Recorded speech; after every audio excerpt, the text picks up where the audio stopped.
am spraying all my green beans and peas. So we grow a ton of green beans, not in the sense of like tens or hundreds of acres of them, but we grow tons of varieties. So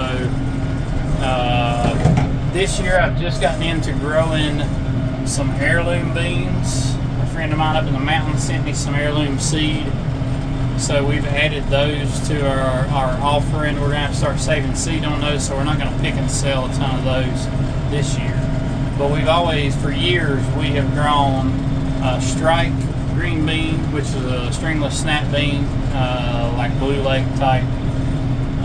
We grow half runner, which is a pole bean, which you just saw me spraying there. And we grow October beans, we grow purple hull peas, we grow Crowder peas. This year we're growing zipper cream peas.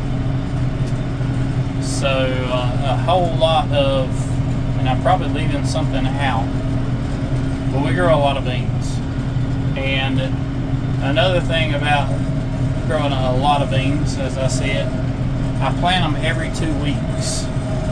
So I have got beans from not germinated yet all the way up to we're about to pick, and we try to pick from the earliest we possibly can all the way up until frost. We're usually racing to get the last ones before the frost does.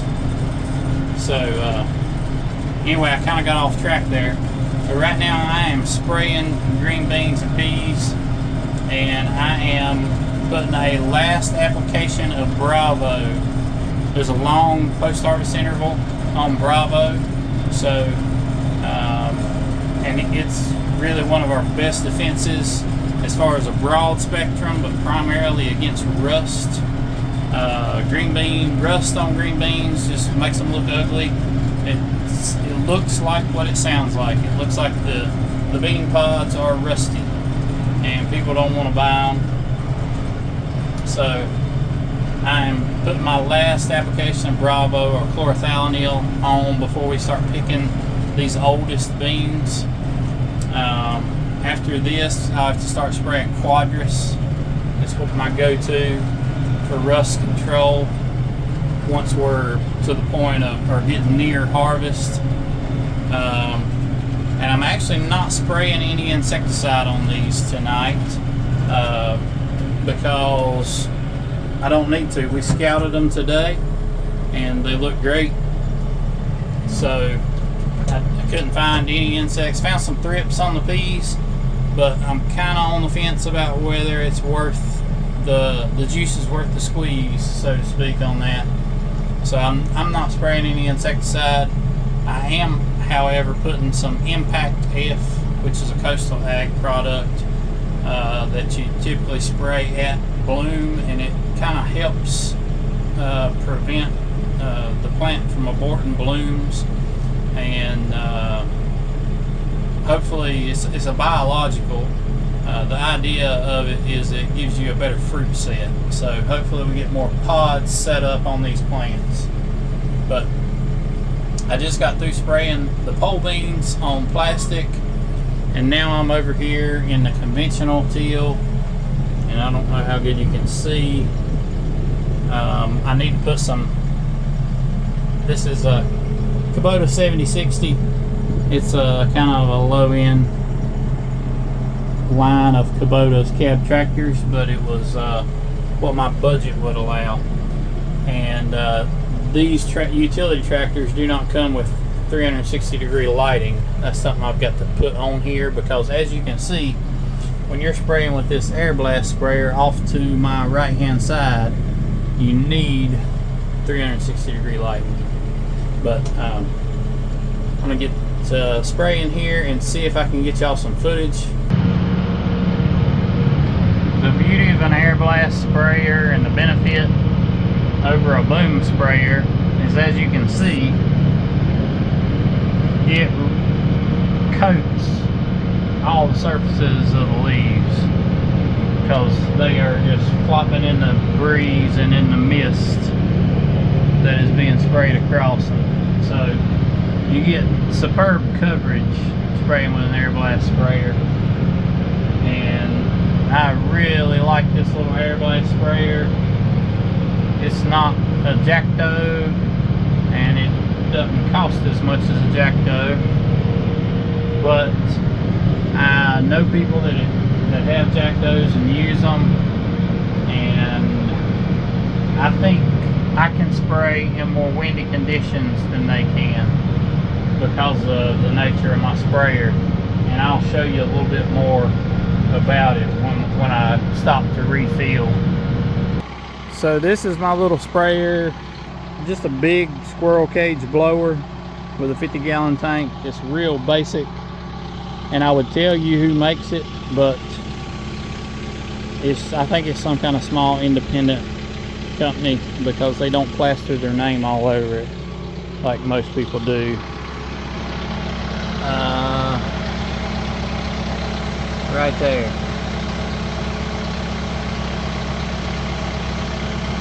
That's who makes it, and that's who sells it. I actually bought this one from Market Farm Implement in Pennsylvania.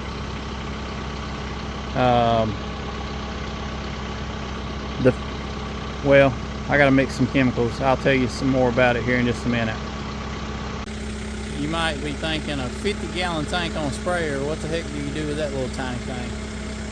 But this actually works out perfect for us. A lot of fungicides used to always be labeled saying that you needed to spray 100 gallons to the acre. They've kind of gotten away from that because so many people have gone to Airblast sprayers. With an Airblast sprayer, you can get by with, some people say you can spray 20 gallons to the acre. I don't like that. I try to spray about 50 gallons to the acre is my kind of go-to. And for our operation, on our scale, yeah, we grow 20-25 acres of produce in a given year, but it's not all at one time, and it's not all the same thing. So a 50-gallon tank works out perfect for me to go spray an acre of blackberries, and then come spray an acre and a half of tomatoes, and then come spray a half an acre of cucurbits, and then go spray an acre of beans. So this just really is a good fit for us. The only time that it gets frustrating or time consuming is when I'm spraying pumpkins, and I'm spraying 15 acres of pumpkins with a 50-gallon sprayer. That gets kind of ridiculous. I used to have a 300-gallon tank on the front of my John Deere 4440 that was plumbed into this, and I think with this Kubota, which I'll make a video showing y'all more about this Kubota someday in the daylight when you can tell more about it. But I do have a front end loader. I'm real tickled with my new tractor, but I think I'm going to make some kind of mount for the forks for me to put a tank up front and plumb it to the back. Maybe put an electric tank where I could refill straight out of the loader on the fly. That's kind of what I'm thinking for pumpkins. But we'll cross that bridge when we get there.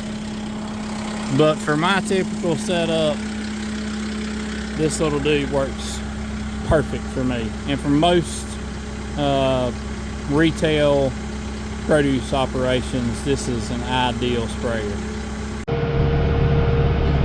Alright, y'all, last field of the night, the old tomatoes.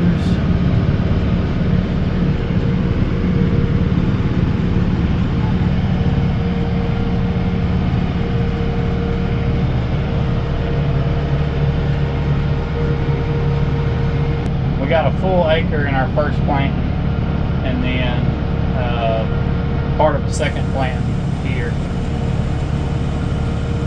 And I've got all varieties.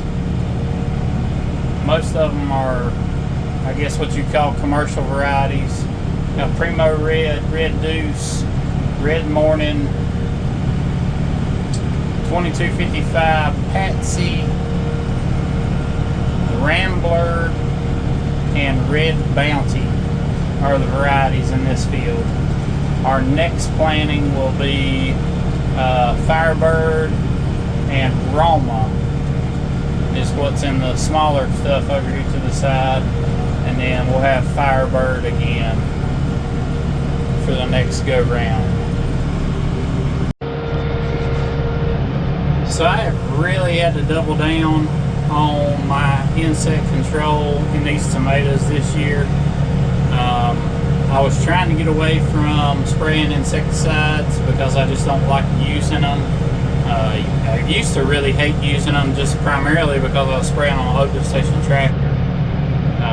Fungicides don't bother me that much, but insecticides screw with your nervous system, and I didn't like being exposed to that stuff. But now I'm in a cab tractor, it doesn't bother me as much.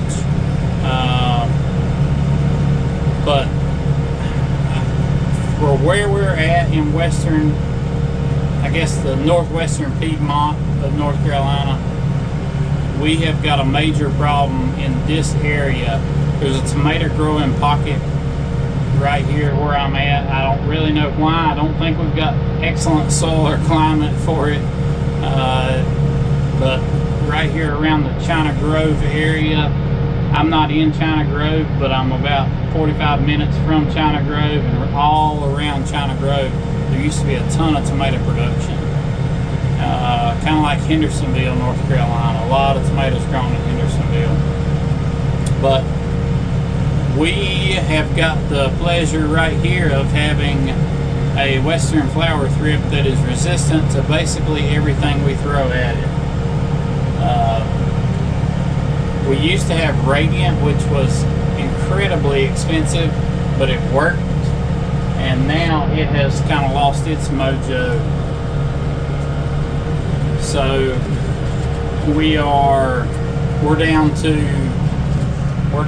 chemicals that suppress the western flower thrip now.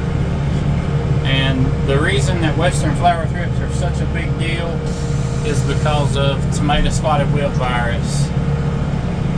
And I will show y'all in the near future, we have got our share of tomato spotted wilt, and it's due to the thrips. I tried my best with soil applied insecticides to keep them at bay, and I don't know if my rye cover crop, as it started to dry down, if that just really held the thrips and then they just jumped over onto the tomatoes, or what the deal was.